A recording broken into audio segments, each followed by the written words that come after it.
ध्यान से सुनिए, एक पुरानी कहानी शुरू होने वाली है। एक दफा की बात है, एक दूर दूर तक फैले हुए जादुई रियासत में एक खूबसूरत परी रहती थी, जिसका दिल चांद की रोशनी की तरह मासूम था। हर सुबह वो अपने महल की बुलंद बालकनी पर खड़ी आसमान की तरफ देखते हुए दुआ करती। मगर इस दफा उसकी दुआओं ने एक अजीब सा राज छुआ, जैसे दूर के जंगल से कोई उसे पुकार रहा हो, कोई आवाज जो दिल तक उतर जाए। वो अपनी जादुई परों को हिलाती हुई अपने घोड़े पर सवार चमकती रोशनियों के रास्ते चली। जब वो जंगल की गहराई में पहुंची तो धीमी हवाओं ने उसके आसपास खामोशी फैला दी, और फिर उसने उसे देखा, एक जवान शहजादा जिसके चेहरे पर अजीब सी रोशनी की लकीरें चमक रही थीं। पर वो रोशनी नहीं थी, वो लानत थी। शहजादा एक पुरानी बद्दुआ का कैद था।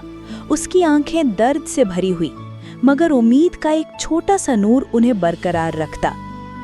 परी ने उसका हाथ पकड़ा और कहा, मैं तुम्हारी लानत मिटा सकती हूँ, लेकिन इसके लिए तुम्हें ईमान रखना होगा, जादुई कुव्वत पर नहीं, अपने खुद के दिल पर।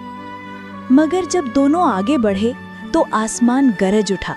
सुर्ख बिजलियों का तूफान तेजाब की तरह हवाओं को जला रहा था, क्योंकि वो आ गया था शहजादे की लानत का असल सबब, काला जादूगर। काला जादूगर अपने सदियों पुराने कसर की बुलंद दीवारों पर खड़ा हंसी उड़ाता रहा। परी, तुम्हें लगता है तुम प्यार से इस लानत को तोड़ पाओगे? परी ने चुपचाप अपने दिल का हाल समझा। प्यार हमेशा तलवार से ज्यादा ताकत रखता है। जब जादूगर ने अपनी काली कुव्वत से आसमान को लाल रंग दिया, परी ने अपनी रूह से दुआ मांगी और एक रोशनी का तूफान फूट पड़ा।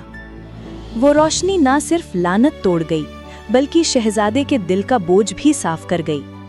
मगर लानत उतारना आसान नहीं होता। शहजादा बच गया, लेकिन कमजोर हो गया। जादूगर हवाओं में घुल गया, मगर उसकी आंखों में वो शनाख्त अब भी जलती थी, जैसे कहता हो, मैं वापस आऊंगा। पर परी ने आसमान की तरफ देखकर मुस्कुराया, क्योंकि अब उसे यकीन था कि असली जादू परों में नहीं होता, असली जादू इंसान के दिल में छुपा होता है। आज भी जब रात की हवा ठंडी होती है तो लोग कहते हैं कि कहीं से एक परी का पर चमकता है, जो याद दिलाता है कि मेहरबानी सबसे बड़ी कुव्वत है। इस तरह एक जादुई कहानी का अंजाम होता है, लेकिन कहानियां कभी खत्म नहीं होती, सिर्फ नई शक्ल में लौट आती हैं।